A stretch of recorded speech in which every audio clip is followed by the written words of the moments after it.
Hello guys, welcome back to the channel. तो आज हम करने जा रहे हैं क्लास 12th के प्रीवियस ईयर क्वेश्चंस। सो जो कि प्रीवियस ईयर एग्जाम में पूछे गए हैं। So without wasting any time let's start with the video. तो आज जो पहले है हमारा कि कितने घंटे का हमारा पेपर होगा वो दिया हुआ है, कितने मार्क्स का होगा, 3 घंटे का मैक्सिमम हमारा पेपर होता है, 80 मार्क्स का होता है। देन हमारी ये जनरल कुछ इंट्रोडक्शंस और इंस्ट्रक्शंस दी होती हैं कि कितने मार्क के कितने कितने क्वेश्चन होंगे। तो ये है हमारा हिंदी मीडियम के लिए कुछ क्वेश्चंस। तो इंस्ट्रक्शंस पहले हम देख लेते हैं। 34 टोटल क्वेश्चंस होंगे एंड 2 सेक्शंस हैं। पहला मैक्रो है, दूसरा इंडियन। 20 मल्टीपल चॉइस 1 मार्क्स के, 4 शॉर्ट आंसर 3 मार्क्स के, 6 4 मार्क्स के, 4 हमारे लॉन्ग क्वेश्चंस हैं 6 मार्क्स के। तो all questions are compulsory. So let's start with the section A macro. पहला है, आज हम सिर्फ क्वेश्चंस को देखेंगे कि कैसे कैसे क्वेश्चंस आते हैं। इसके आंसर्स हम नेक्स्ट वीडियो में डिस्कस करेंगे। So under the dash exchange rate system the central bank and the government of country do not have an authority to interfere in the exchange rate determination। के किस exchange rate में ना central bank और ना ही हमारी जो government है वो इंटरफेयर करती है एक्सचेंज रेट डिटर्मिनेशन में।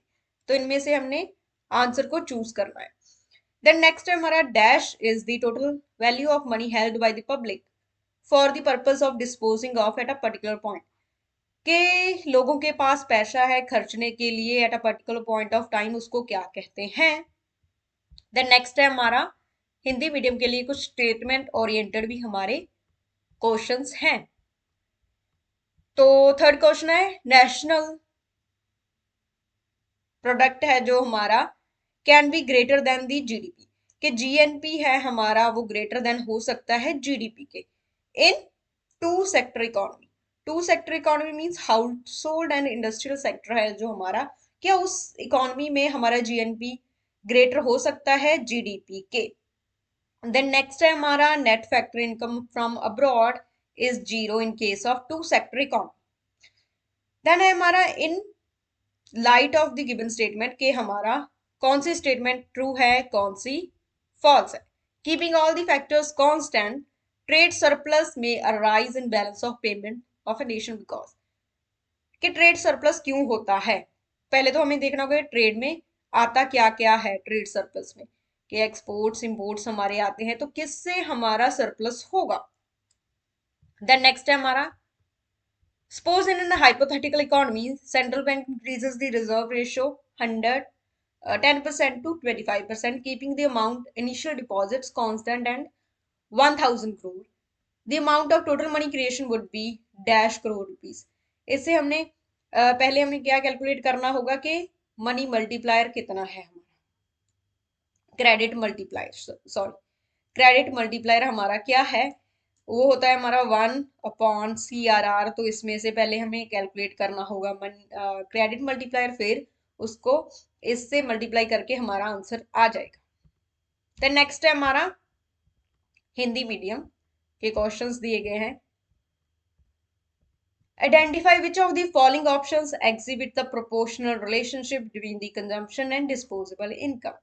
कि इनमें से कौन सा स्टेटमेंट प्रोपोर्शनल रिलेशनशिप शो करता है कंजम्पशन एंड डिस्पोजेबल इनकम में से। In economy break even level of income कब आता है, इनमें से कौन सी स्टेट जो हमारी कंडीशंस है जो कि break even level of income में होती है। देन नेक्स्ट है हमारा, dash account of balance of payment reflect the net changes in financial claims. कि फाइनेंशियल क्लेम्स में कौन सा जो हमारा बैलेंस ऑफ पेमेंट का अकाउंट है वो डील करता है। तो इनमें से हमने करेक्ट ऑप्शन को टिक करना है। देन नेक्स्ट है हमारा, ये तो सभी हिंदी मीडियम में क्वेश्चंस हैं। दोनों लैंग्वेज में आपका जो पेपर आएगा इंग्लिश प्लस हिंदी।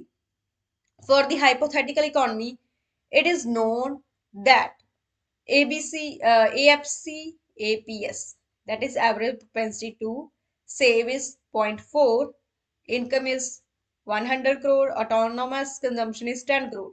तो हमें इन्वेस्टमेंट मल्टीप्लायर जो कैलकुलेट करना है वो कितना होगा। देन स्टेटमेंट के रिलेटेड एक और क्वेश्चन है कि marginal propensity to consume represent the change in total income with respect to given change in total consumption, क्या ये शो करता है? सेकंड है हमारा what when the income changes change in consumption can never exceed the change in income, क्या ये statement भी true है और नहीं? नेक्स्ट है हमारा नेट वैल्यू एडेड पर हमने मेथड से हमने क्या कैलकुलेट करना है? Net value added at the factor cost.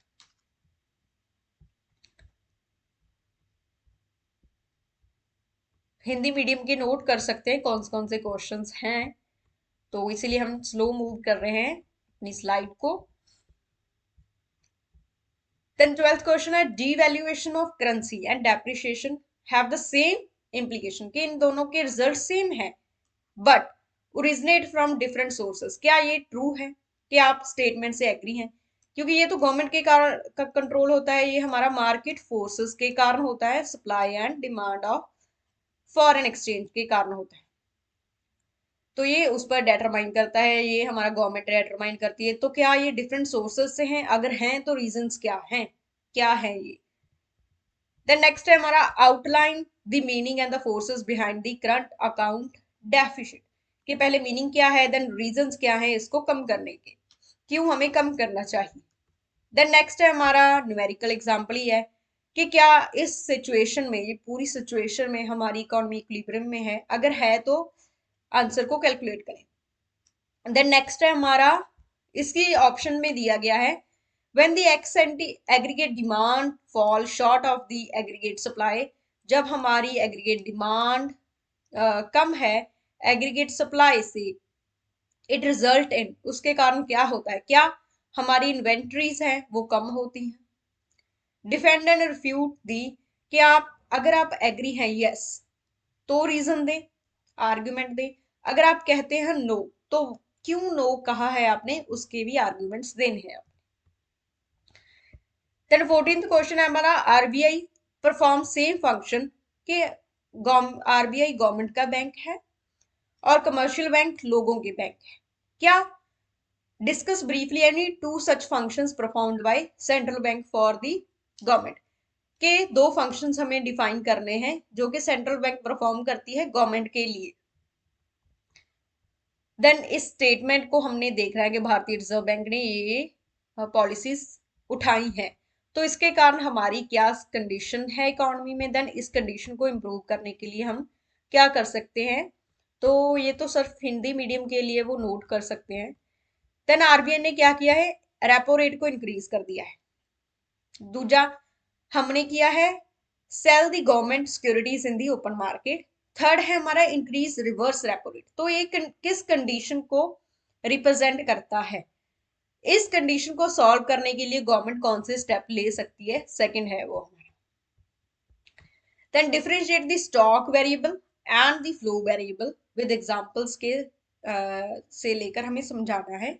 Externalities can be negative, ये एक्सटर्नलिटीज नेगेटिव भी हो सकती है पॉजिटिव भी हो सकती है, however it not necessary they are directly correlated with GDP, कि जरूरी नहीं है कि वो जीडीपी में कोरिलेट करें। क्या इस स्टेटमेंट से आप एग्री हैं? वैलिड रीजन देने हैं। देन यूनियन गवर्नमेंट ने प्रपोज किया है 22,138 करोड़ माइक्रो एमएसएमई के लिए। Identify and explain the objective, किसके लिए ऑब्जेक्टिव क्या होगा गवर्नमेंट का, ये क्यों प्रपोज किया है, क्या इसका ऑब्जेक्टिव होगा। Then state the formula for calculating the fiscal deficit and the revenue deficit. Then further tax revenue is important component of tax receipt, further classified into two category, इसके दो कैटेगरीज होंगे, तो आपको आइडेंटिफाई करना है कि वो दो कौन सी कैटेगरीज हैं और उसमें क्या क्या कौन से टैक्सेस आते हैं। देन है हमारा अब बजट कैन बी डेफिशिट, कि बजट डेफिशिट हो सकता है, सरप्लस हो सकता है, बैलेंस भी हो सकता है। क्या इस स्टेटमेंट से आप एग्री हैं? अगर यस करते हैं तो वाई यस, अगर नो करते हैं तो वाई नो। देन है हमारा इंडियन इकोनॉमिक डेवलपमेंट, भारतीय आर्थिक विकास, तो नोट कर ले आप क्वेश्चंस हिंदी मीडियम वाले। नेक्स्ट है हमारा सेक्शन बी का Indian economy, Britain maintained a monopoly control over the India's export and import, कि ब्रिटेन ने इंपोर्ट एंड एक्सपोर्ट पर हमारा काबू किया हुआ था, while the rest was allowed with the new with the few other countries, के कौन से कंट्रीज से अलाउड था हमें जो हमारा क्या था हमारा एक्सपोर्ट और इंपोर्ट, तो इनमें से हमने कंट्रीज चूज करनी है। इन 1965 माओ ने कौन सा प्लान इंट्रोड्यूस किया गया था जिसमें स्टूडेंट एंड प्रोफेशनल को गांव गांव भेजा गया था लर्न और एक्सपीरियंस लेने के लिए, कौन सा प्लान था वो। द नेक्स्ट है हमारा identify the alternative marketing channels operate in Punjab Haryana and Rajasthan, के ऑल्टरनेटिव मार्केट चैनल्स कौन से ऑपरेट करते हैं पंजाब हरियाणा एंड राजस्थान में। तो ये है हमारा हिंदी मीडियम के लिए। नेक्स्ट है हमारा जो क्वेश्चन है आइडेंटिफाई द करेक्ट स्टेटमेंट, के कौन सी इनमें से स्टेटमेंट करेक्ट है। Then under the economic reforms introduced in China 1978, के जो चाइना में रिफॉर्म्स इंट्रोड्यूस हुए were set up to attract foreign investment dash, कौन से इंट्रोड्यूस हुए हैं हमारे। देन है हमारा dash is geographically the largest nation among India China, की कौन सा जोग्राफिकली लार्जेस्ट के area wise, geographically means area wise, इनमें से कौन सा जो लार्जेस्ट नेशन है प्लस उसकी डेंसिटी कितनी है। देन नेक्स्ट है हमारा statement 1, commercialization of Indian agriculture was coercively, that is force introduced by colonial government। British पहली ये स्टेटमेंट है, क्या ये ट्रू है। दूसरी हमारी British had two fold motive, के दो फोल्ड मोटिव्स हैं, दो मोटिव्स थे उनके एनफोर्समेंट करने के फूड क्रॉप्स प्रोडक्शन के दोनों स्टेटमेंट ट्रू है, एक ट्रू है, कौन सी ट्रू है वो हमने देखना है इसमें। सो अगेन हिंदी मीडियम वाले नोट कर लें अपने क्वेश्चंस। नेक्स्ट है हमारा read the following statement assertion and reason, choose the correct statement, कि पहला असर्शन क्या है, स्टेटमेंट क्या है, human capital can not be traded, कि इसको ट्रेड नहीं किया जा सकता ह्यूमन कैपिटल के, इसकी सिर्फ सर्विसेज को ट्रेड किया जाता है। क्योंकि सर्विसेज को क्यों ट्रेड किया जाता है, क्योंकि ह्यूमन कैपिटल इनटेंजिबल है। क्या ये स्टेटमेंट ट्रू है, पहला क्वेश्चन ये है, क्या इसका यही रीजन है, तो दूसरा ये बताना है। देन नेक्स्ट है हमारा dash can be classified as one of the alternative sources of diversification from the farm output, के ऑल्टरनेटिव डिवर्सिफिकेशन का सोर्स कौन सा है इनमें से। Dash mayor introduced by China to that led to decline in population and as well as the sex ratio, कि कौन सा मेयर जो चाइना ने इंट्रोड्यूस किया था, कौन सी पॉलिसी इंट्रोड्यूस की थी जिसके कारण पॉपुलेशन डिक्लाइन की, तो इनमें से कौन सी पॉलिसी थी वो हमने टिक करनी है। देन नेक्स्ट है हमारे क्वेश्चंस है 3 मार्क्स के। ग्रीन रेवोल्यूशन ने इंडिया को फूड ग्रेन सफिशिएंट बना दिया, सेल्फ संतुष्ट हम हो गए। Then what was but criticised on the ecological ground, पर इसके जो शॉर्टकमिंग्स क्या रही, तो इसको हमने यहाँ पर डिस्कस करना है, तो इसको। देन नेक्स्ट है हमारा इन्यूमरेट एनी 3 इंफ्रास्ट्रक्चर डेवलपमेंट, कौन सी 3 इंफ्रास्ट्रक्चर डेवलपमेंट कॉलोनियल गवर्नमेंट ने की है इंडिया में, उसको हमने इंट्रोड्यूस करना है और एलैबोरेट करना है। देन नेक्स्ट है हमारा इस फिगर को देखते हुए, इस पिक्चर को देखते हुए एक स्टेटमेंट बयान करनी है। क्या है, identify the situation depicted in the given figure, explain any one strategy to effectively overcome it, कि पहले तो ये जो फिगर है हमारी क्या डिपिक्ट करती है, ऑब्वियस है ये ग्लोबल वार्मिंग और पोल्यूशन को डिपिक्ट करती है, पोल्यूशन को डिपिक्ट करती है, तो इसका कोई स्ट्रेटजी क्या है इसको ओवरकम करने के लिए, इसको इसका सोल्यूशन क्या है बेसिकली, तो वो भी हमने यहाँ पर लिखना है। देन नेक्स्ट है हमारा a sound agriculture marketing system works as a backbone of any nation, but this is for the question 29 is for not the following question is visually impaired candidates only in lieu of question 29। okay, then next है हमारा A sound agriculture marketing system works as a backbone of any agro system of any nation. कि agriculture marketing एक backbone का काम करती है हमारे agro system में. क्या आप स्टेटमेंट से को टू स्टेप में कि इंडियन गवर्नमेंट ने बेसिकली इसके लिए क्या किया है एग्रीकल्चर मार्केटिंग के लिए. द नेक्स्ट है हमारा